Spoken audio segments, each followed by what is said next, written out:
Welcome to the best hour of their day podcast with your hosts, Jason Fernandez and me, Jason Ackerman. With more than 20 years in the business, as both coaches and affiliate owners, our passion is to help create world-class affiliates and coaches by building better boxes. Welcome to the best hour of your day. Danny Lehr, CFL2. Yeah. I gotta make sure my there we go. So we got Danny Lehr, founder, Caffeine Kilos, author, Win Your Next Hour, and I would say longtime CrossFit OG. We're going to talk about Caffeine Kilos. We'll talk about the new book. We'll talk about your master's class that's going on at the box right now. So welcome. Yeah, man. Thanks. I gotta say, man, did you go to the barber like this morning? Like that the side of your heads and the line on that beard is looking good. She's just finishing it right now. She's actually behind me, still doing it. No, I go every 3 weeks. It's on my calendar. Right. Actually, you reminded me I should write my note. I write everything down to schedule my next haircut every 3 weeks, whether I need it or not. Yeah, dude. There you go. Well, let's start here. You've been around in CrossFit for a bit. Caffeine Kilos established 2013. You've been open, nearly 12 years. How has the coffee business been going? It's been good, man. It's been a journey, that's for sure. Like all e-commerce and everything in the fitness space, kind of is. But it's good, man. Turns out that people love drinking coffee and love working out. And the people that love working out love drinking coffee even more than most other people. So it's been a lot of fun. Is you know what? Well, here's what I think. I think that look, say you got a company and you do things like sleep. Like, how exciting is it to be the I'll help you sleep guy? But now you're coming in with coffee. That's a whole nother thing. People get fired up with coffee, man. Yeah, I mean, I genuinely every morning look forward to my coffee. Yeah, every time. And I was telling you earlier, I'm in the middle of a fast. That's what got me. I was like, wake up tomorrow and have some black coffee. Yeah. And that's it. I was like, I'm good. If I can, when I'm fasting, if I can just make it to coffee, I'm like, I got 12 hours in me. That's it. Yeah. So I get 2 bags a month. I love it. I look forward to the new flavors. Tell me about what's the process to get new flavors? Because you'll have some unique ones. And I'd say recently one of my favorites, there was Reese's peanut butter cup. Yeah. So coffee is interesting, right? Because it depends on, it's kind of like wine. It's very similar to wine, depending on where it grows, as far as the country of origin, the elevation that it's growing at. The terroir, right? So what's growing around it, what other plants are growing around it. All those things affect the flavor of the coffee beans, right? Also, the coffee is actually like a cherry, right? So the coffee beans, as you know them, are the seeds in the middle of this fruit, right? Which is very similar to a cherry. And so then how you process it makes a big difference too. So sometimes people will dry the coffee with the fruit still on it. So if it's dried with the fruit still on it, it'll have more sweet flavor notes in it. But if you take the fruit off at first and then you dry the coffee beans, you won't have as much of that fruit forward flavor, right? And so all these different coffee beans, and then also there's the roast levels, right? So then you have them. If you roast them more, it'll bring out more of the darker notes. If you roast it for less time, you'll get more of the sweetness and acidity coming through. And so you based on the type of beans, where you get them, how they were processed, how they were roasted, you get these different flavor profiles. And so we work with our roaster pretty closely, and it's a lot of fun, man. We'll go over there, head out to the roaster, and we will try 10 different blends. He knows ahead of time what we're into. And there's a couple types of coffee that have more caffeine than other types of coffee. And so he'll make sure to blend some of those in just to give people a little extra kick. But nothing's added. It's just coffee, just the types of beans. So we'll do what's called a cupping, right? So we'll taste like 10 different blends that he got ready for us with no information. So we take notes on it. So we'll try one and say like, oh, this one reminds me of this, or kind of tastes like this, that, or these different flavor notes. And then we pick okay, these are gonna be the next like 3 or 4 months of coffee of the month. And so then we, go through and okay, well, what did it taste like? What does it remind you of? And then we try to name it something fun and also something relatable, right? Because it is fun for the person who's drinking it to try it and say, oh, it's called peanut butter cup. You're like, yeah, I can like taste some chocolate. It does kind of actually have a little bit of peanut butter in there somewhere, right? And so it's kind of a fun way to educate people when they're drinking their coffee to look for more flavors than just tastes like coffee, right? How hyped up are you after that tasting? Oh, dude, you see sounds because what is it the equivalent of how many cups of coffee? Well, that's even hard to say because it's the way you do the cupping. It's not like don't just like brew coffee with just like basic pour over or anything like that. Like what you do is you set up the cups, and at first it's just the beans, and so you smell what just the beans taste like. Then they grind them. So then you go through, then you smell them when they're freshly ground. And so then, and you're taking notes the whole time, what they taste like in bean form, what do they taste like freshly ground. And then they pour hot water on the beans directly. So you're not even using a filter. It's just there's ground in a cup, and then you pour the water directly onto those. And they then call it like cowboy coffee. Right, like cowboy coffee, yeah. But in the individual cups. And what happens is it forms a crust on the top, like all the coffee floats to the top and kind of forms a little bit of a crust.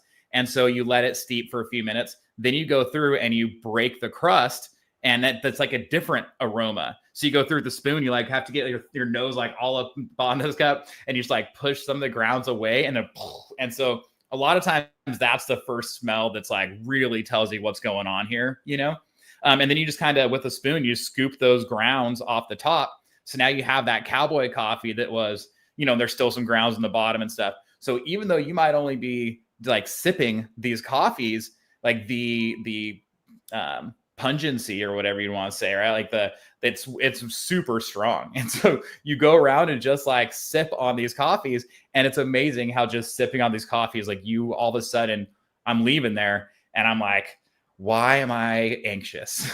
It's like eyes wide open, like ready to rock, man. I'll tell you what though. Oh, a little note for somebody. Another thing a lot of people don't think about that totally works is you can just eat the coffee beans.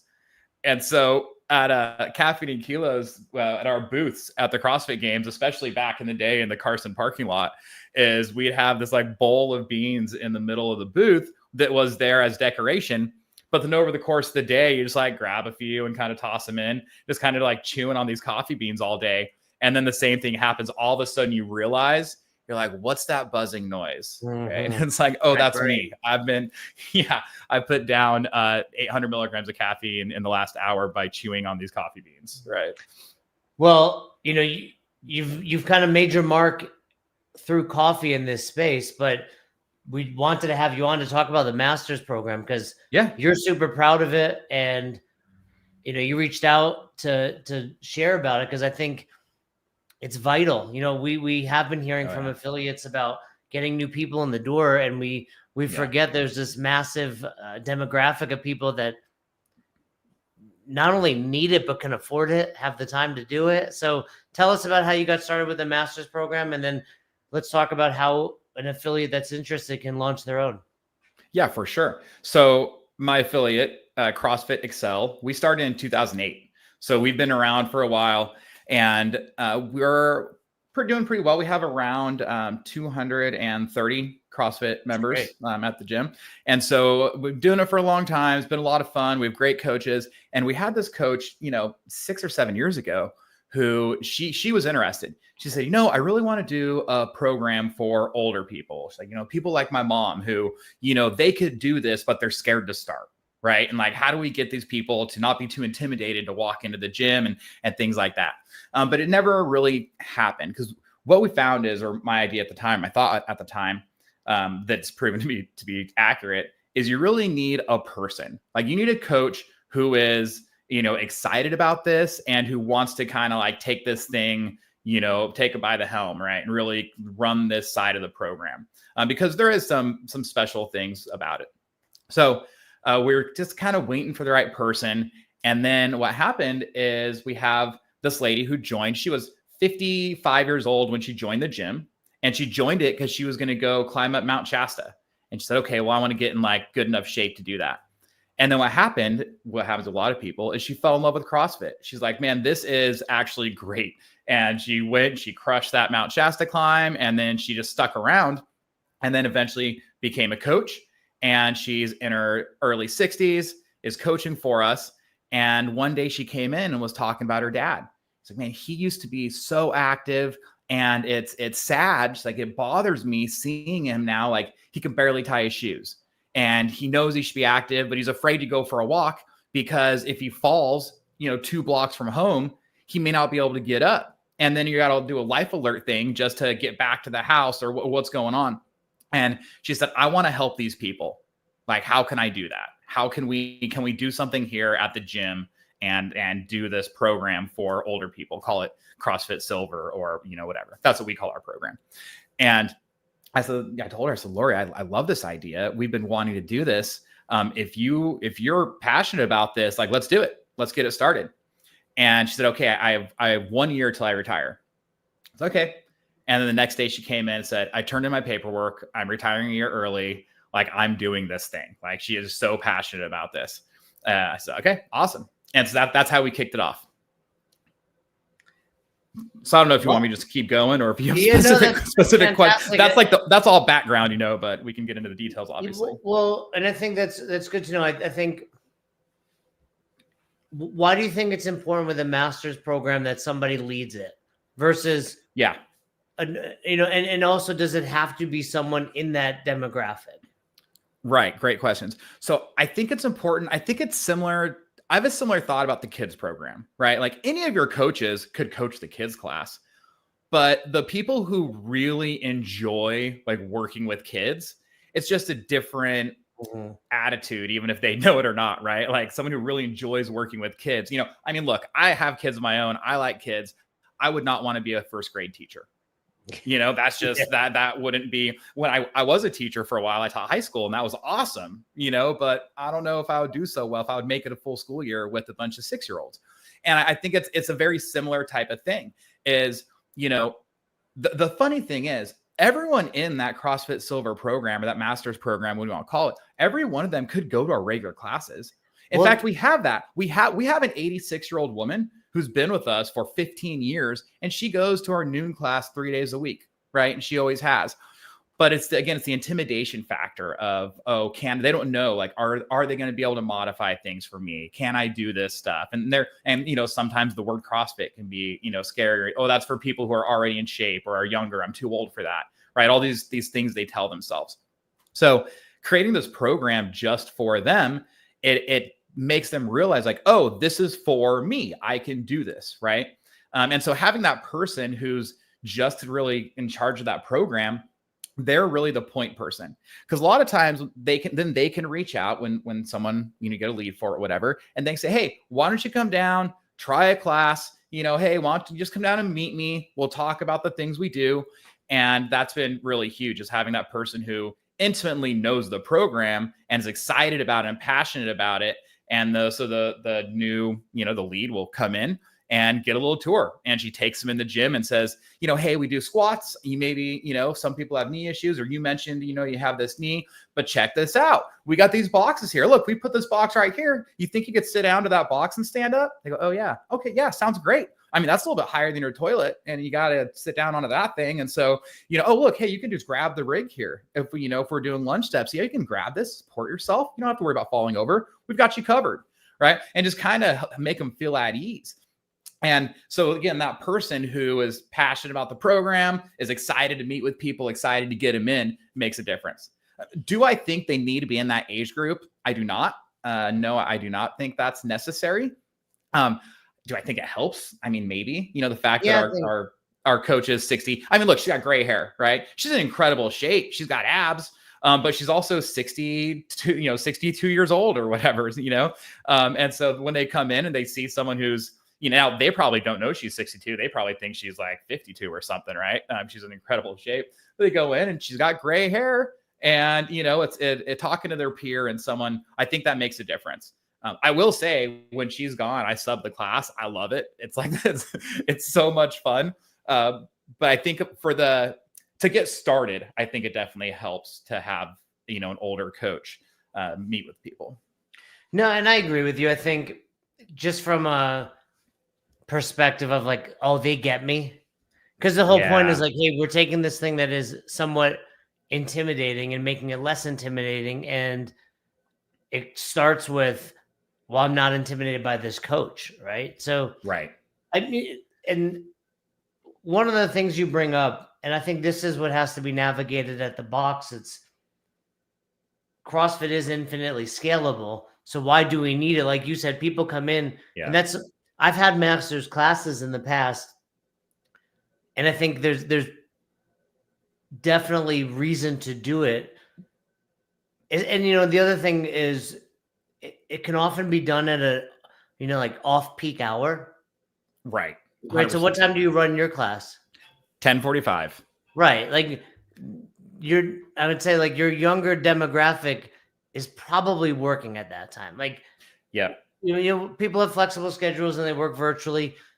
Maybe that works, but you now have that. Typically there's a break at the box from like 10 to noon. Exactly. So now we're plugging it in. Can if a member was like, Danny, I missed class, can I hit the mat, or what do you call it? CrossFit? It's CrossFit Silver. Silver. Yeah. Can they hit it? Can I hit it? It's funny. We really haven't had people ask, except people whose parents are doing it. So we have a brother, sister who they're adults. They're a couple years older than I am. Anyway, they finally got their mom to join. And they're pumped. And so her first day, her son showed up with her and did the class with her. And then, 2 weeks later, her daughter came and did the class with her. So we get a little bit of that. We haven't had too many people just want to drop in and do it. But you know what? If someone wanted to, I'd tell them, sure. So what is let's not make it a habit every time. But like, you know what? If you want to do it on one day and see what it's all about, like, absolutely. And so as far as that and the workouts go, I think, is that we're gonna ask about like the difference. I do have a question about the programming, but I guess before that, though, what is the age? So we say 60 plus. And I think we have like one person who's 62, but really it's kind of broken into these two major groups, which is the newly retired. So we're talking, 67, 66 to, 69, 70, kind of in that range. So about, probably 40% of these members. And right now we have 21 people on this membership. Nice. But we capped it for a while because we were sold out. We rented 2 days a week, and we had 16 people signed up, and they all show up almost every, you got 14 people every time. But then we opened up 2 more days. And so we started just 2 weeks ago, opened up 2 more days, and we're up to 21 already. And so we're going to run this thing up. We'll have 30 members within a month. So it's Monday through Thursday, 10:45. Yeah, well, we go Tuesday through Friday. Yes, we go Tuesday through Friday. Mm-hmm. And so we kind of say they get 2 days. Tuesday and Wednesday is kind of the same workout. Thursday and Friday is the same workout. So if they miss their Thursday, they can go on Friday, but they kind of have their set days to keep it easier to run the class. Not too many. So it's 4 days a week, but the expectation is they come in 2 of the days. Correct. And if they wanted to, could they come in a third or fourth? Or was the membership based on the 2? The membership's based on the 2. And what do you charge for this membership? $99. So, and also just starting off. What's that? What's your normal rate at Excel? $169 to $199. So it's low, but I mean, it's based on 2 days a week. It's based on 2 days a week. Correct. Right. Yeah. And so that was kind of our calculus on it. We say, okay, well, how much are we paying a coach for these 2 classes a week? Right. And, we get basically 15 people, paying $99. And also starting it off, we wanted to get this program going and get people in it and kick it off. Once we hit that 30 people mark, and so then we have basically 2 pairs of 2 days a week. At that point, we're going to move the membership up, move it up probably $20. And then as people fall out, fill in those spots at the higher rate. Is there any onboarding to it, or is it designed so somebody in their 60s can join day one? Right. Yeah. So it's very similar to a kids class, right? Whereas everything's, again, in the regular class, everything can be modified, but in these classes, everything is already, I use the term watered down for lack of a better way to explain, modified coming out the gates. And so, yeah, we don't do a specific onboarding on-ramp for that, which our regular classes we do, 4 or 5, 4 sessions, a couple weeks, and a 5th session. And so we have that before this class. We don't really do that. It's, again, similar to the kids. You start when you're doing strength stuff, you start really light every time. And then if they're feeling good, they move up, right? And go heavier, but it's really designed to be where people can just get started, which is also a nice way for people to come in and try a class. They can come in, try it out. They walk in, they see a bunch of people that look like them, and then they can just get started right there on day one. Back to the ages. So we have that kind of newly retired group. And then we also have like the mid 80s, like maintaining their independence group. And it's kind of interesting how we have some people in between, but yeah, about 40% are like my parents, where they just retired a year ago and they're, I have a little bit of time now and I want to take care of myself now that I'm retired. Right. That's kind of one. And the other one is, the mid 80s, early to mid 80s. And they're realizing that they're losing their independence. I can't do the things I used to do. I have to have help to, whatever, get out of the car or different things like that. And so then they're in. And so anyway, it's a lot of fun seeing this kind of spread. It's almost like 2 generations that are in there. And then also, man, it's awesome, like helping each other out. Like the younger ones sometimes will help out the people get up off the rowers or, different things like that.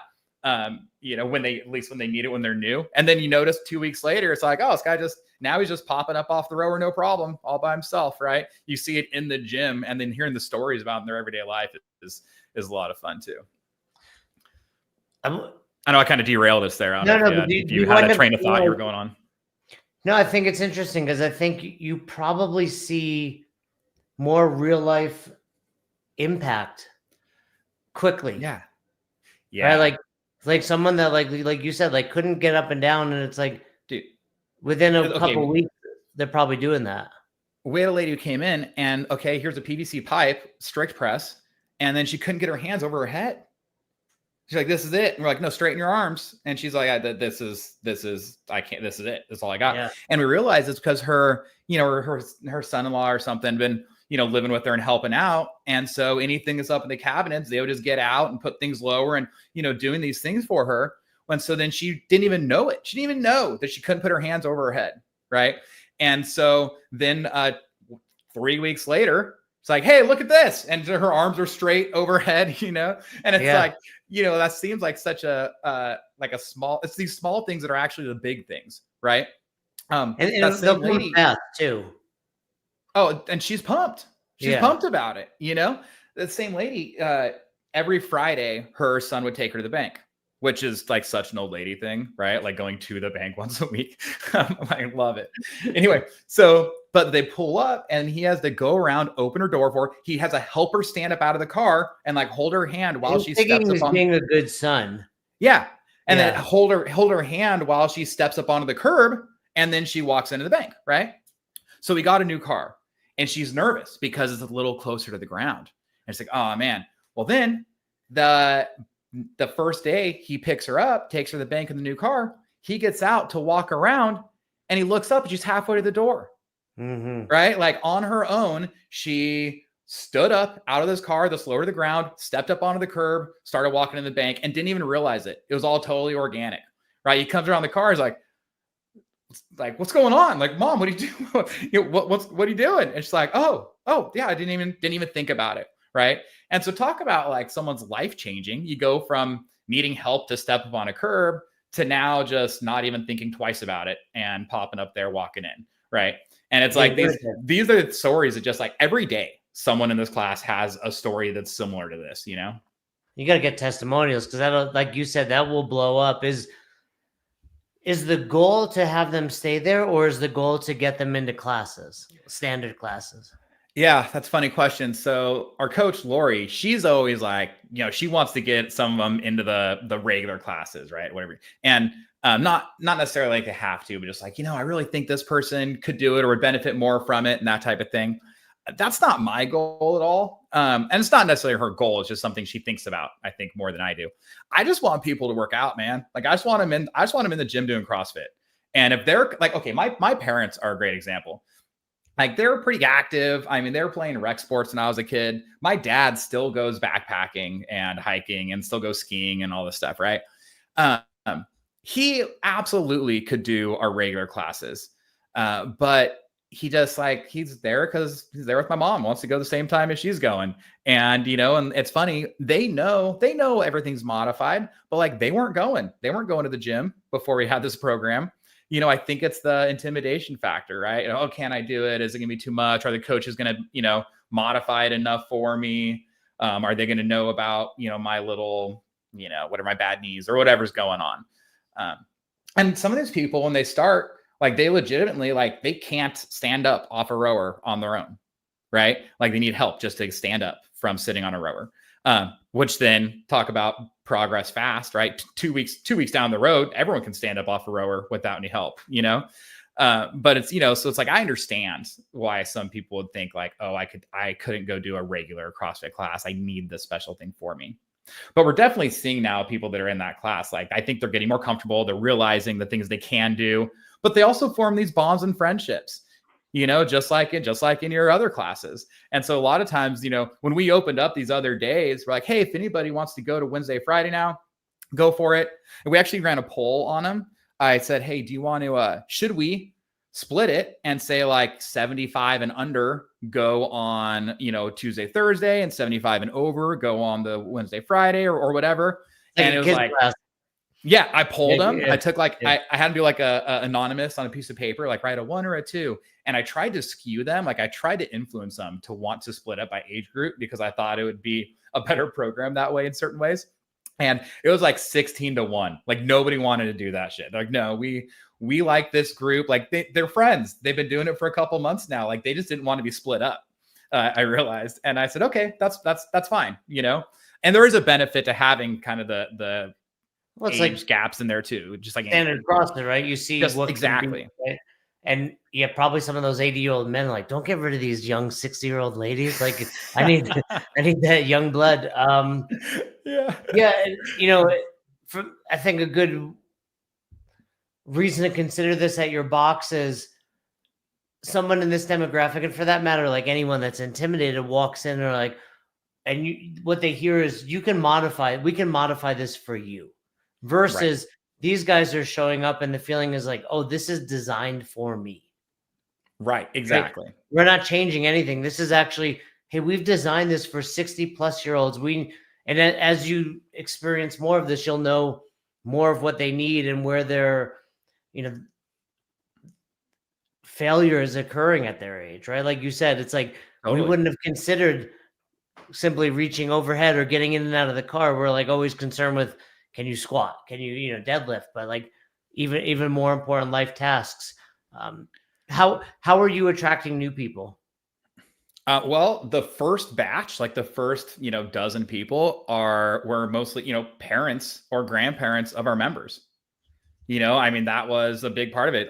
We just emailed out to our members and put flyers up in the gym. Hey, starting this class, it's just for this. Like, if you are you worried about your parents? Because think about it. Like, think about the members at your CrossFit gym. I feel like once a week I hear a conversation about someone, talking about their, their parents or their grandparents or, because you start doing CrossFit, you're in there, you see the benefits in your life, you see how it benefit other people. And you're like, my mom could totally do this and she needs to, right? But you can't get her to come in. All of a sudden you say, hey mom, they're starting a class just for you. Why don't you come down, try it out, type thing. And so, yeah, our first, I think, 10 or 12 members were straight from that. Then it's the easiest thing to target, is, where's the retirement community in that's close to the gym, not necessarily assisted care, but it just housing tract that's for 60 plus or whatever, right?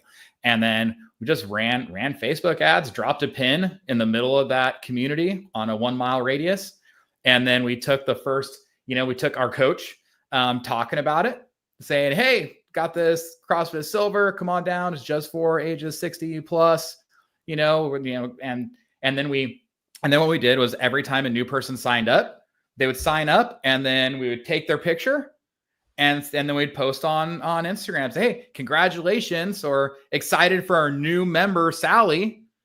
She's going to be joining our CrossFit Silver class. It's just for ages 60 plus, and looking forward to, maintaining independence and regaining independence, whatever, that type of stuff. And so those went really well. It's just a picture. Someone signs up. Oh, let me get a picture of you here in the gym. And then again, people see, oh, this lady looks like me. This person looks like me. And, and then leads just come in. And it's when we said, oh, we have 2 more spots at one point. Okay. So I turned the ads back on. In one day, we got 3 leads. 2 of them signed up. Turned like the ads were on for 24 hours. Did you have experience with ads before that? Yeah. I've played with, I'm pretty familiar with the Facebook ad. Because people hearing that, I think time and a place, and that is like, hey, very specific demographic, location. Like, it's not just throw ads out there for anyone, but you had a very specific offer. And then I love the fact that you were posting about them on social media. I was just writing out some iPad posts this morning, and one of them was like, you say your gym's for everyone, but your social media doesn't look that way, right? And it's like they have to see people like, and if they see it enough times, they're like, oh, I can go there. So yeah, and if someone's not familiar with ads, there's also, again, targeting. It's kind of marketing 101, right? Is like, who is my customer, or who has my customers, and how do I get in front of them, right? It's like, well, this is a very distinct group of people. Like, that's an easy thing to do. Go down to the VFW, right? We're down to the Veterans Hall, right? Go to these communities, go to the senior center, put flyers up there. Again, but I bet any gym, if you have 80 members or more, I bet you'll fill 10 people in this class just from your own members, parents of your members, aunts, uncles, grandparents. Not like cannibalizing, but getting new members from word of mouth. Exactly. And you can start, like you said, 2 days a week. That's it. So that said, you're gonna hit your number. You're approaching it already. So it's probably a little more than 32, right? Because not everyone's gonna show up every day, every time at 16. Right. At 16, but call it 50. Then what? There's a Do you offer a second time a day? Do you add that Monday? What do you do at that point? Well, that's a great question. So we had talked about originally, our coach, she's Lori, she's so excited about this. And she's like, I talked to some people, but they're still working. They're 68, they're still working and they want to do it and whatever. She's like, can we do a 6 p.m.? And I was like, look, Lori, like, I don't know, man. Like, let's focus on the one time slot, right? Like, get this going. And so, but I don't really like to tell people no if they're excited about something. And so I said, I tell you what, sure, you get 6 people committed to 6 p.m., you can do it, right? And then we kind of found out over the course of a few weeks, and those people were interested, but maybe if they're still working, they're still life is still happening. Some of the excuses that they're telling themselves that they stopped them from starting before are still there, and so that didn't really work out at that time. But I think a second time a day is a way to go, And again, what's another hole in the schedule, right? Like 1 p.m., right? Like we have a noon class, and then after our biggest, like 1 to 3:30 is quiet. 1 to 3, that's it. Yeah, 1 to 4. We don't have any classes, right? And so doing a 1:15, so we have 8:30, 9:30, so that 10:45 kind of fits in right between the 9:30 and the noon class, and then coming out with a 1:15, something like that. Kind of same thing, fill that empty time in the schedule. Yeah, and some other perks would be if Lori is the coach's name, if she can't make it, your noon class can cover it, or your noon coach can cover it. But you're right, I do agree. Like, seeing my parents that are all retired, it's like they have like their schedule, and when they're still going to work and it's like life is still happening, things will come up. Versus like, this is my every Tuesday and Thursday at 10:45. This is what I do. I play cards on the other days or whatever. But it's like, and it's their social outlet where if you're still working, you're still getting a little bit of that socialization, so you don't feel that need. Totally. That's a big part of it, right? It's funny. My mom had a doctor's appointment on Thursday, so she went to the Friday instead. My dad still went on Thursday. I was like, I thought, oh, you didn't go the other day? He's like, no, man, you want to keep his schedule, right? Like, and so is it competitive? Do they get any competitive juices going? Oh yeah, dude. Like, I mean, it's just like everyone else, especially like, I know I keep talking about my parents, but like my mom is the most competitive person you will ever. We did an adult egg hunt on Easter, and like she was getting ready. Like you should have seen the celebration when she won, like it was a whole thing, man, which I know some people may not know that you can win egg hunts like that. That might be new to some people, but in the Lehr household, this is par for the course. And so, in the gym, it's a little more subdued at first because they're there, they're excited, they're helping each other out, but you start seeing it. Whereas, one of the younger guys is, then the workout, it has a run walk type thing, right? And one of the guys is running, and one of the guys is a little bit older. All of a sudden, but he'd always kind of walked before. All of a sudden, he looks up and he sees Mike running out the door, and all of a sudden he picks up his pace a little bit, and so it's there. It's not as much of trying to beat the other people. It's more of just doing it with them or trying to keep up with them type stuff, right? Or in a group, right? They're doing deadlifts, and there's these group of 3 guys doing deadlifts, and one of them goes, yeah, I think I can do a little more. And so they go and get more, and the guy who just went said, yeah, I might as well give it a shot, right? And so they kind of push each other. Again, it's all the stuff you see in the regular classes, and I'm watching them, and they've got like 140 pounds. And I'm like, guys, like, I didn't say anything because they've only been doing this for, a couple months, but I'm like, all right, guys, like, look, like all of you could deadlift twice that. Right. But you also want them to stay within themselves and learn the movement patterns over everything else. And in time, right. Because I mean, shoot, man, like, a month or 2 months earlier, they had 95 pounds on, and now they got 140. They're making great progress. Like, why push them to do more weight if they're not comfortable with it? They'll do it when they are. And that you see that too, is this group of ladies, they're all about 83, 84, and they're over there. And, it's funny. She goes, oh, last week we had 5s on each side. I said, oh, great. Which ones? Because I know that, the 5s are smaller, but we have some tech plates, Oh, those the big white ones over there. I said, oh, okay, yeah, sounds good. Ladies, those are 5 kilos. So you had 11 pounds on each side. And so, and like their faces lit up. They were stoked. They're like, oh, all right. Yeah, great. Yeah, we'll start there today. And they went and they got them. And then, you look over and they're putting on some 2.5. It's, it's like anything else. They're learning what they can do. They don't know what they're capable of. Right. And that's what's really cool. That's really cool about it, is they're like, we hear that's this sentence a lot, is I didn't know I could still do that. Jump rope. So how we do the programming for it in general is what Lori does is she just looks at our week of workouts at the gym and then says, okay, which 2 of these workouts, if someone was only going to do 2 of these, which 2 would they be? Right. And which they would be, well-rounded, appropriate if someone's doing, only 2 workouts a week. And then she picks those and then just modifies them down, has 2 or 3 modification options for them.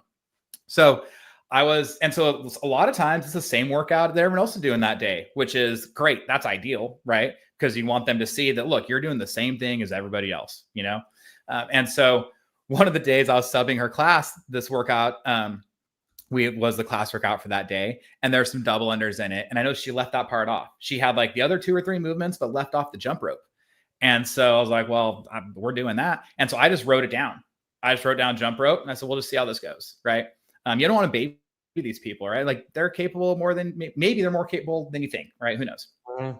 So I told him, I said, hey, jump rope. But you know what? No worries. Here's other things. You can do jumping jacks is a great thing. If you're not sure about jumping rope, if jumping jacks, you're not sure, you can just kind of do a side step, like a, jumping jack, just stepping side to side, moving your arms up and down. That's totally fine. Whatever works, those are some options, things you can do. Right. Or here's, the line and the mats. You want to just kind of hop over that line. That's fine. Like here's different options.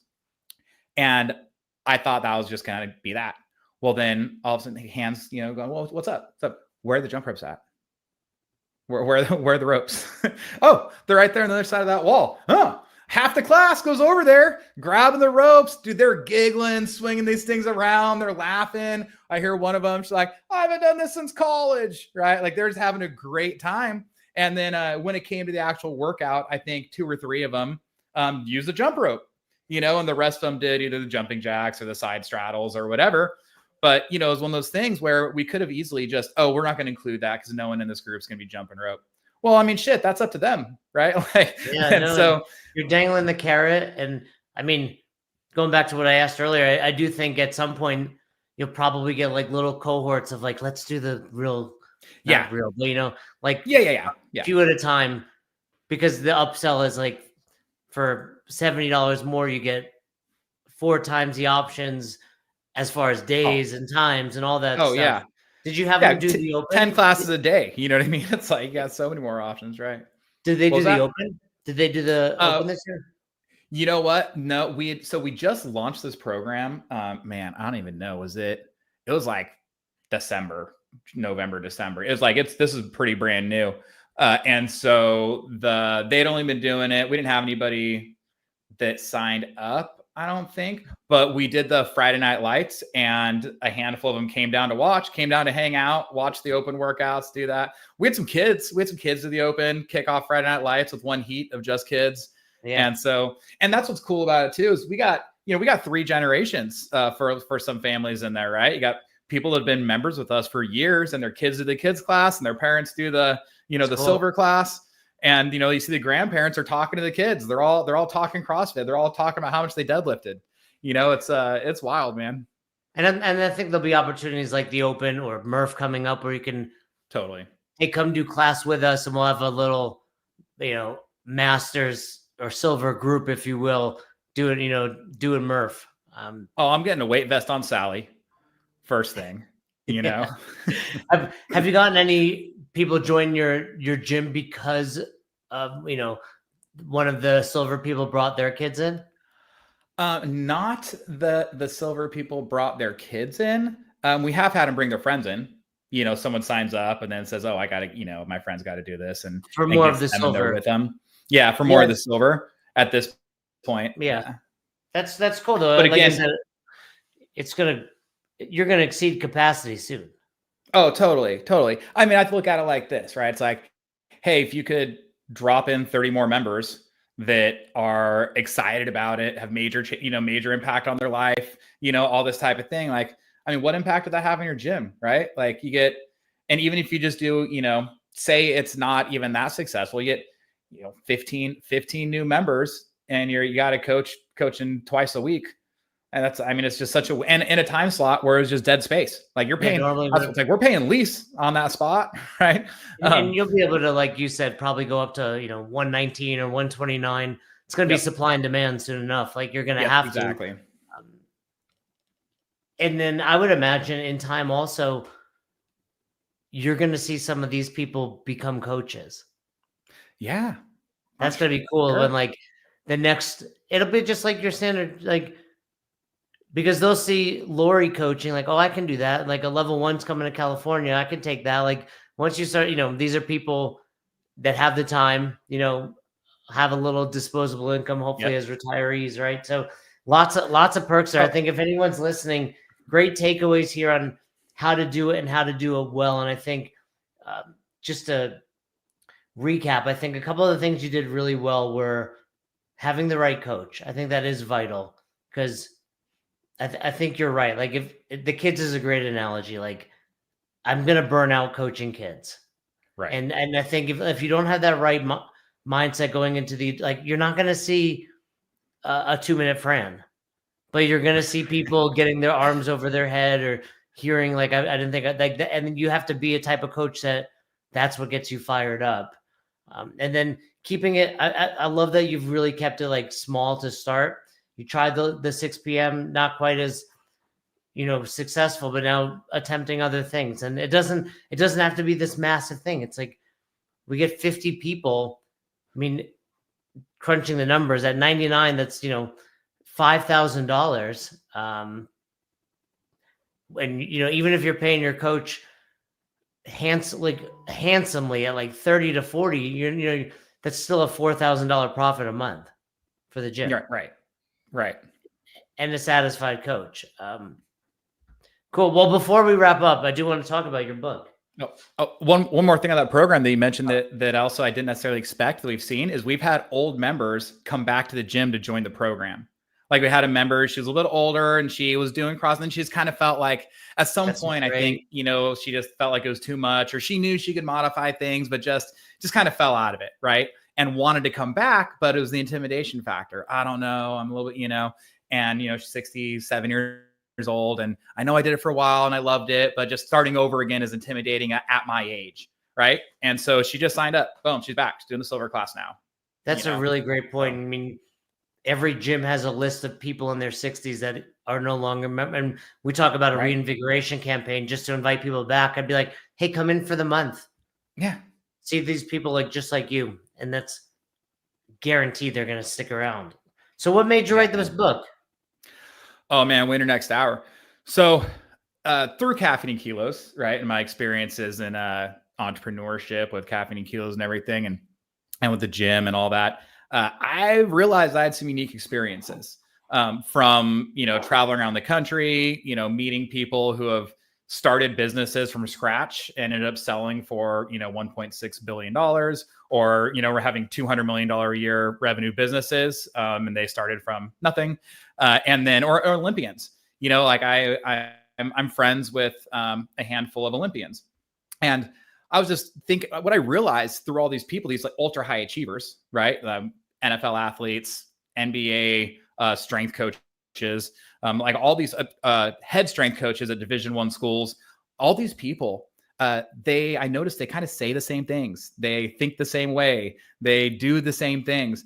And I realized like, oh man, all of these ultra high achievers have these same habits, and it's not complicated. It's actually pretty simple. These things they do are not that complex. And, then thinking to a lot of people in my life who, people say they want to do things or want to start things, but something's holding them back. They think they don't know enough to start, or, those types of things. It's like, I realized, well, all these lessons that I've picked up over the years, just from spending time with these people, well, these apply to everybody else. And most people, maybe haven't ever met an Olympian or someone who, started a $300 million a year business or whatever. Whereas like these are friends, like I stayed in a house for 2 weeks with an Olympic gold medalist and his coach. You pick up some stuff. What sport was it? Weightlifting. Right. And so weightlifting and same thing. I mean, I used to compete out of California Strength and weightlifting. And so I always had teammates that were going and competing at Worlds. And my friend Wes Kitts is a 2-time Olympian. Caffeine Kilos, we sponsored Morgan King for a while. I spent a lot of time with her. She was an Olympian.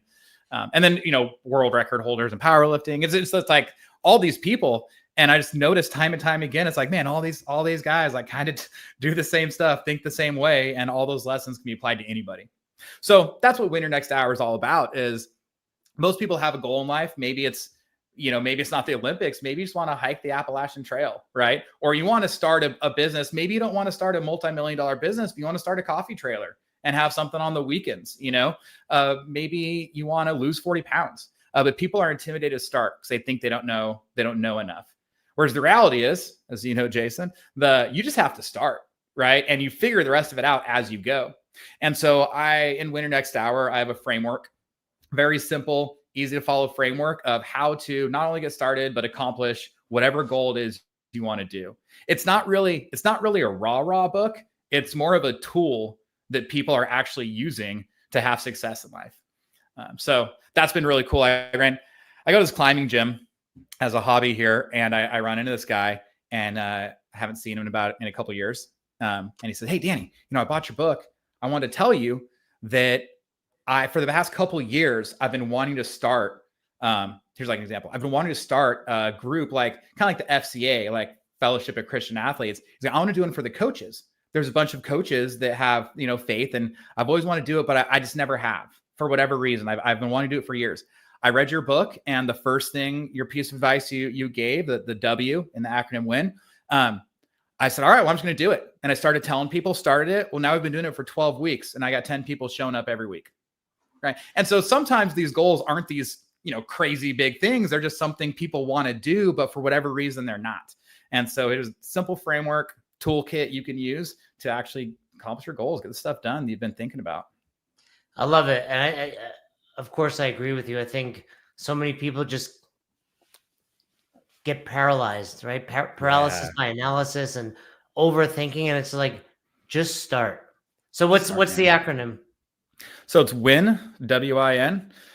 So W stands for words. You just got to tell people what you're going to do. And it's for a few reasons. One is, well, actually my friend Wes, the Olympian, I called him. I said, Wes, do you remember the first time you told someone your goal was to go to the Olympics? Like, weren't you like, we talk about imposter syndrome, right? They're going to laugh at me. They're going to think I'm not good. Who am I to, you know?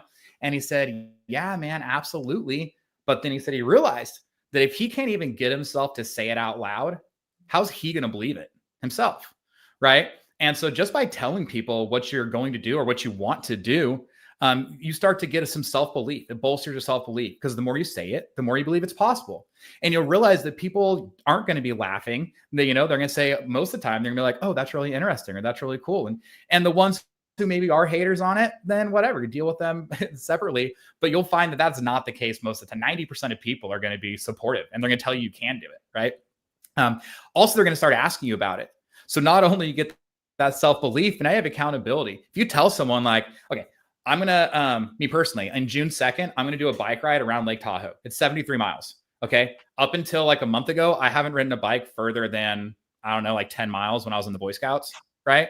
And so I knew I wanted to do this bike ride around Lake Tahoe. It's actually a fundraiser for the Leukemia and Lymphoma Society. Right. It's this really cool cause, this whole thing. And so I just started telling people, I was like, hey, I'm going to do this bike ride around Tahoe. You know, I don't even have a road bike yet. I go buy one on Facebook Marketplace. It's like a whole thing. But I knew that people started asking me. So I knew I needed to train. So I said, hey, I'm going to ride this thing. I'm going to be on the trainer in my garage 3 days a week. And I hate it because I'd rather do CrossFit, but I'm going to be sitting on this bike in my garage, whatever. And so what happens is it's true. People ask me all the time. I run into people that say, hey, did you ride your bike this morning? And so I don't want to, if I'm going to be true to my word, it holds me accountable by telling people. And then finally, people want to help. Like, you'd be amazed. You start telling people what you want to do. People have experiences or know people, right? I start telling people I want to go on this bike ride. And one of my friends says, oh, do you have a trainer to ride in the garage? I have an old one. You can have it. And then another friend of mine, so I got that. Another friend of mine said, oh, it's not a smart trainer. Oh my gosh, you're never going to make it. Dude, here, I'm not using mine for the next 3 months. You can have it. So now I've got this like $1,000 trainer in my garage that I can hook this bike onto and practice on it. That would have never happened if I was scared to tell people about this thing I wanted to do. So you got to use your words, bolster your self-belief, get accountability from other people, and people want to help you. So you need to let them. So this girl I know that wanted to start a coffee trailer. She bought a trailer, started telling people. Well, the next thing you know, like, her brother-in-law is like, oh, to meet the California laws, there's all kinds of regulations you need to build out the interior. Let me help you out. Let me help you out the design so you can pass all the red tape. It's like, boom, she wasn't even going to tell the guy, but it just came up at like a family birthday party. And now she had someone who was doing all the specs for her to pass regulations, right? So you got to use your words, tell people what you want to do. The other ones I'll be more brief on. I is invest. So you can invest time, money, pride. But you got to have some skin in the game. Wes Kitts moved across the country to train for a team. They had weights in Tennessee, but they didn't have the coach and the team and the environment and the other stuff. And he knew distancing himself from the other things in life would force his hand to go all in on this goal. Again, Erica with the trailer, she bought the trailer, right? Now she's got this eyesore in her driveway. She better do something with it. So there's some different things there. Sometimes it doesn't have to be financial, but financial definitely helps. And then the N is for note your progress. As you're going along, especially on these long-term goals, it is easy to get discouraged and frustrated. So you need to look at where you've been, right? So the idea of the gap and the gain is you don't want to focus on the gap of how far you have to go still. You need to focus on the gain of how far you've already gone, right? And so by following through those 3 steps, you can accomplish pretty much anything you want to do. Love it. I love it. I really like that idea of sharing with people. I think at times people share prematurely, and it's almost like more so in a way where it's like they get the dopamine hit from people just congratulating them on this idea that I'm doing the thing. Yeah. But you're right. Yeah. Like, my mentor used to say, write your goal down. You're twice as likely to hit it. Tell someone you're 5 times as likely. Dude. And I was telling you about the fast.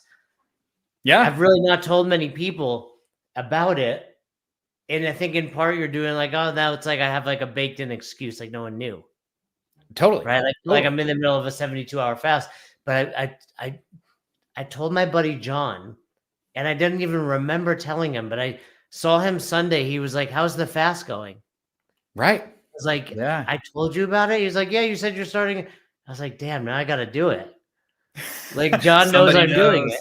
Yeah. And, and a handful of others, but yeah, it was just, it is that accountability, people checking in on you. It makes a big difference. So it's Win Your Next Hour, available on Amazon. Is that where everybody buys their books these days? Yep. Yeah, it's on Amazon. Or if you just go to winyournexthour.com, there's links. It's everywhere. So it's Amazon, it's on Barnes and Noble, it's on whatever, thrift books, like wherever you like to buy books from online, it'll be there. But if you go to winyournexthour.com, it has all the links in there. Or you can search it on Amazon or whatever. Oh yeah, those guys are fun. I know. Yeah, I gotta watch. I'm waiting to hear back. I want to get those from Best Hour. That was cool. I was like, that's really cool. Yeah, I did the pre-launch for the book went really well. It actually this is a little braggy, but anyway, like broke the publisher's records for a pre-launch. And so I was stoked about it. So I got those watches and sent them out to everybody who did a pre-launch for something special. Also though, on that a little bit, it was bragging, but here's the catch is, how I did that is I followed the book. I did the stuff. And so I knew there was this pre-launch was going to happen. And so it was kind of joking with the publisher is they said, okay, we need you to sell 200. I said, 200, that's not a big deal. I'm going to do 500. Just kind of joking. They said, if you do 500, that might be the record. I said, might be. Okay, I'll do 540, like guarantee the record. Right. Yeah. And he's laughing about it. And then I was like, oh man, now I kind of feel like I said it. I feel like I should, I should go for it. I should go for it. And so I told people. So that's what I did. Every time I said, hey, every time I sent an email or a text message, or I posted about that the pre-launch was live or going to happen, I told people, hey, I said, I got this goal. My goal is I'm going to do 540 books in this pre-launch, or 540 copies, whatever, in this pre-launch. And they're big packages. They weren't all single books either, right? It's like 500. And kind of told everyone, this is what we're doing. This is what we're doing. And people kept asking me, and they kept coming back to it. And people were excited to be a part of it. They wanted to join the pre-launch to help me towards that goal, right? And anyway, so it's, I've seen the messages in the book. It's not just some like pie in the sky theory. These are things that I've done in my own life. I've seen in the lives of others time and time again. So it's fun. I actually had the publisher tell me, they said, this has been a lot of fun. I actually really enjoy your writing in the book, but also it's fun watching you actually practice what you preach. And that was cool. That made me feel pretty good. It's kind of like meta. Like I'm using the tactics in the book to promote the book. It's really cool. Yeah, for sure. It's kind of funny. Well, check out that book. And speaking of, if you want to win and you're an affiliate owner, we're offering a free trial right now. 2 weeks free with the Best Hour team. You can head over to besthouroftheirday.com, or perhaps there's a link in the comments being dropped by Christian. But if you want to work with us for free for 2 weeks, fill out that application. And Danny, it's been great chatting with you. I think it's one of those relationships where I think about you almost every day while I'm making my coffee, and you don't realize it. Well, I think about you every time I'm in the shower. I love it. I don't know what that means. Yeah. Yeah. Hey, you're not the only one, but there we go. I think some great points. Well, one, certainly check out the book. 2, check out Caffeine Kilos. I mean, OG small business in the CrossFit space. I mean, the first coffee company in the space, and you've lasted, which also shows it's not easy to do, because a lot of people come in and try to do the thing, and I see them come and go. So Caffeine Kilos has been around for a long time. And then, if you have any questions about CrossFit or adding a silver class or a master's program at your box, you can reach out to Danny. You can reach out to us, and we'd love to help you out. It was great chatting with you. Instagram is Danny_Lehr, Lehr. Anyway, shoot me DMs if you have questions about the silver program or anything. Dude, I'd love to help. So don't hesitate to reach out. Yeah, go buy some coffee. It's good stuff. You see all the go buy some testing that goes into it. So, Yeah, Danny, man. thank you so much for coming on. Yep. Thank you. Had a great time. All right, I'm going to just log out of this because Thanks for checking out this episode of the Best Hour of Their Day podcast. We appreciate you listening and choosing to have us help you in your passion for coaching and affiliate ownership. You can find more episodes just like this on all podcast platforms. If you're interested in learning more, you can reach out to us on any social media platforms, or you can visit www.besthouroftheirday.com to book a call. If you found this episode helpful for you, please share it so that we can help other coaches and affiliate owners to help build a bigger and stronger CrossFit community. Thanks for listening.